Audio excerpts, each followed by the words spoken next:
Bang bahari rek je itu main PS rere. Udah anjal main PS rere pemirsa. Membulawan kaniaknya kaniak.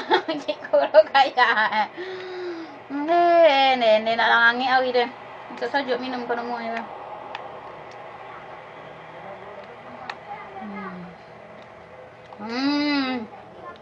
Princess Mango. Pemirsa. Nanya-nanya kini guys, nak sajuk kan perlu guys pemirsa.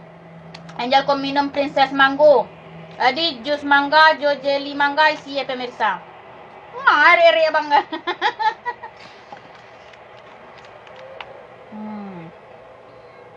Deh, sajuk bono pemirsa. Sajuk bono.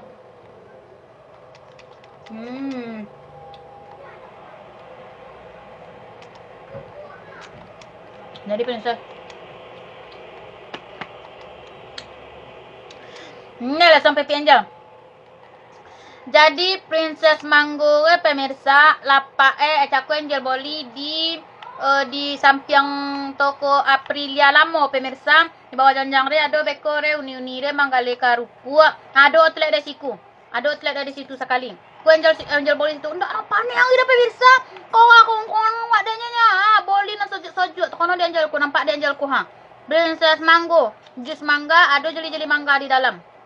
Deh, sojok lomak.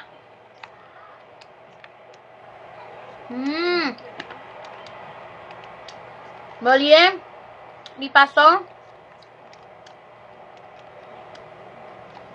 Dipasok pemirsa di bawah jonjang toko Aprilia Lamo. Di situ ada uni-uni manggale karupu. Ada outlet di situ kan namanya Princess Mango. Princess Mango-nya ownernya ni Rita namanya kan. Jadi kalau yang kini ke pemirsa di bono lomak no soju. Yo sabono mantap.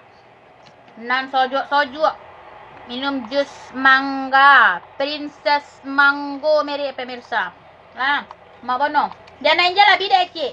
Du Angel boleh cakup. Tengok cik lah.